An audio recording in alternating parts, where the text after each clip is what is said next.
I feel like there was tons of other big kids who would have been a better choice for that role. How old was Elijah Wood at the time? I know he was working at the time. Yeah, that might have been around the time of A Good Son. Yeah, right? I think it's about 93 was when the movie came out, so they probably would have been in production by late 92. I think they started actually in early 93. I think they were that tight on the schedule that they started in January and the movie was coming out in June. But those two films brought him back down to earth, and then he directed Die Hard with a Vengeance, which we'll get into the sequels a little bit. He directed Die Hard with a Vengeance, which is very good. It's a very good action movie, and he made a comeback with that one. And then I think he was doing the Michael Crichton novel, Eaters of the Dead. Mm-hmm. But it was delayed because it was a bad movie, and they had all kinds of production troubles on it. They changed the name to The 13th Warrior. And I don't remember when exactly that came out, but that was done before he did the remake of the Thomas Crown Affair, which the McTiernan version with Pierce Brosnan and Rene Russo is great. That's a good movie, and that was probably up there with Home for Red October in terms of a good thriller. It's more of like a heist movie, but I think he did Thomas Crown Affair after the 13th Warrior, but I think because 13th Warrior was delayed so much, I think that came out after the Thomas Crown Affair in the late 90s. And then after that, he did Rollerball, which is fucking bad. I actually saw that I went to see that in the theater. And even then, I had to have been 13. Yeah. Some around young, and I wanted to leave. Yeah. And that's a remake, right? It is a remake of a James Caan movie. I have never seen the James Caan version, so I can't say whether that one's good or not. But the McTiernan version with LL Cool J and I think Chris Klein. Chris Klein, because he was big because of American Pie. Yeah. And who was the chick? Rebecca Romaine. Stamos? I believe Stamos. Was she Stamos at the time, or was that post Stamos? She's in it. I think Jean Reno is in it, and I forget who else. But that's a bad movie. That's probably like one of the worst movies. and then he did Basic with John Travolta and Sam Jackson, and that's not a great movie either. Oh, with the propeller scene. Yes. Who's that? Giovanni Ribisi? Mm-hmm. That he's sticking his face right up against the propeller, or close enough. Yeah. Trying to get some info out of him. Yeah, that's not a good movie, but after that, he ran into all kinds of legal trouble. He got caught up in an investigation into this LA private detective that he had ties to, that he had hired in order to wiretap one of the producers on Rollerball, kind of looking for some blackmail material. Mm-hmm. And then it's I don't know if it's fact or not, or just widely speculated, that he had also hired him to wiretap his ex-wife because they were going through a divorce at the time. Mm-hmm. And he got caught up in this investigation into this LA private eye by the name of Anthony Pellicano, and that guy was a bad guy. He had all kinds of convictions for like possession of illegal firearms, explosives. He was caught up with all kinds of famous Hollywood celebrities at the same time. Caught up with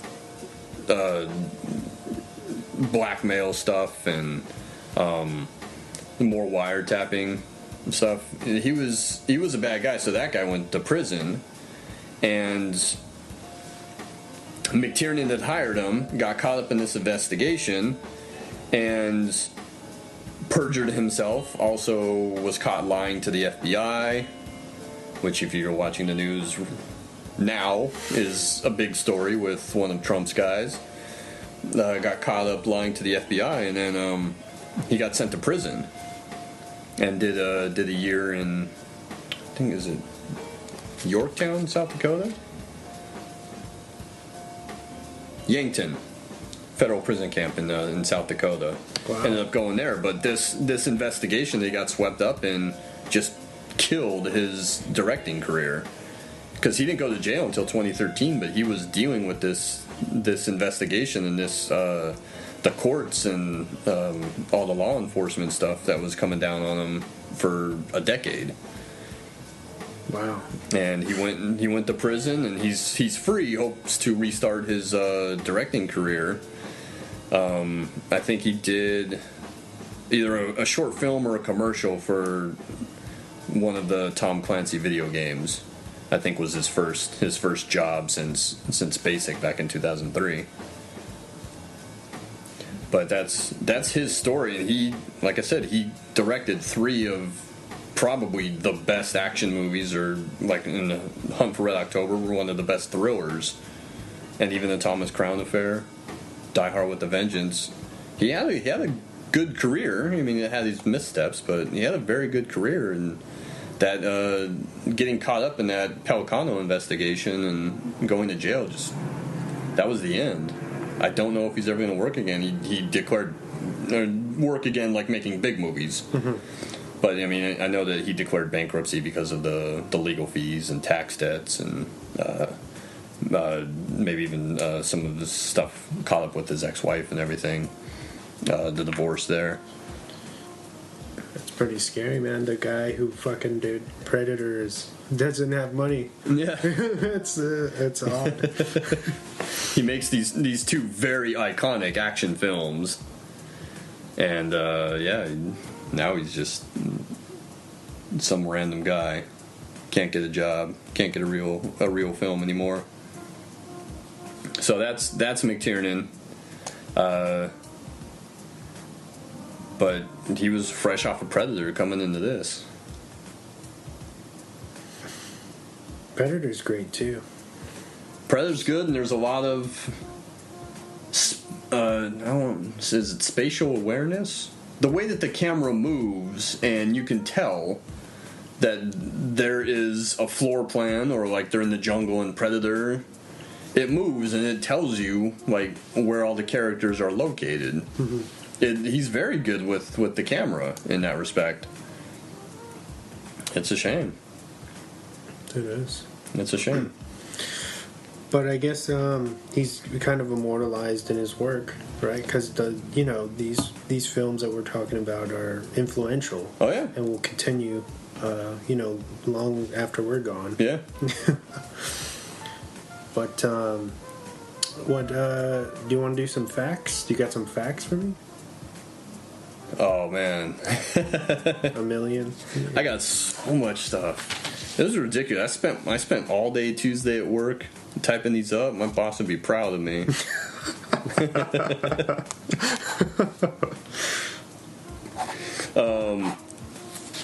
Well, we talked about the bad guy. We talked about the villain. We talked about Alan Rickman. Yeah. Let's talk about Alan Rickman. Okay. Because trivia, fact, this was his first movie. He was a stage actor. Joel Silver, maybe McTiernan, saw him on stage in, I think it was Dangerous Liaisons on Broadway. Mm-hmm. Really liked him. Had him come out. And watching this movie, especially again tonight, man, he is so good in this movie. And he is so much fun.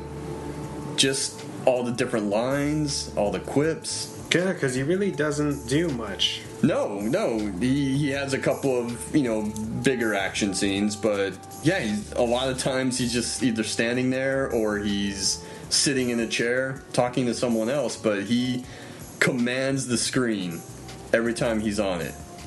I think my favorite part in the film is towards the end when he kind of bumps into McClane, mm-hmm. and he pretends to be a hostage, and he switches off his accent, and I thought that was so smart and fun because you think, oh, John is falling for it. Yeah. You know, and it. I just love how that plays out. That's probably my favorite part. That's a great scene, and it's funny because that wasn't in the original script. Excuse me. McTiernan found out that Alan Rickman could do like a great American accent, so they wrote a scene for him to do it in the film, and that's the scene where he bumps into McClane, pretends to be American, has like that really kind of flat American accent, especially when he runs into him and he's like, no, don't kill me. And you're right, and you think that McClane is falling for it until he pulls the gun on him and tries to shoot him and realizes that there's no bullets in it because McClane was smarter than he was. But man, I know that a lot of the younger generation probably know him as Professor Snape from the Harry Potter films, which he's very good in. But for me, he's always going to be Hans Gruber in Die Hard because that's where I first saw him in 88, 89, whenever I saw the movie. And he's always going to be first and foremost to me, he's going to be Hans Gruber. But he's probably one of the most memorable villains on film, if not in action movies, period. What did you think of him in Dogma? You know what? He didn't get a chance to do a lot of comedy, and he's great in Dogma. He's so good in Dogma. I don't care for the movie as much as a lot of other people, but he's very good in Galaxy Quest too. Okay.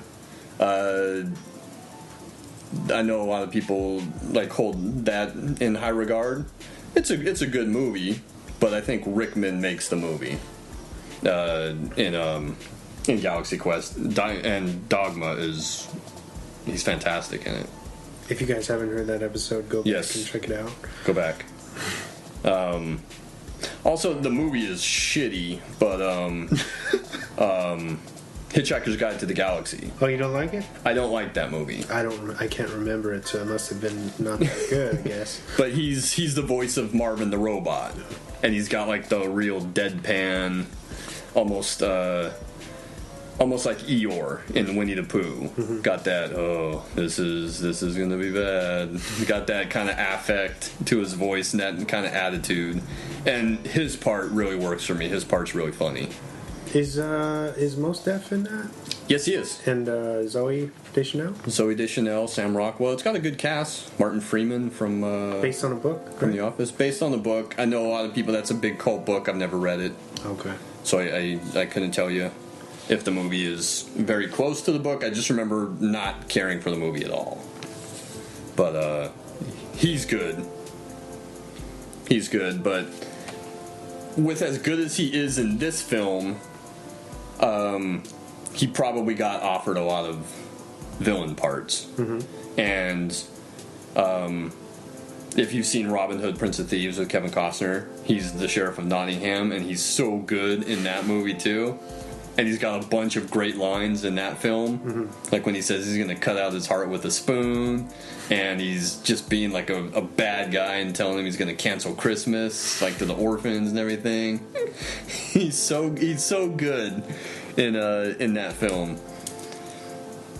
And if I can make a recommendation on like a very, I think, little known film, mm-hmm. but very, very good, called Quigley Down Under. Mm-hmm.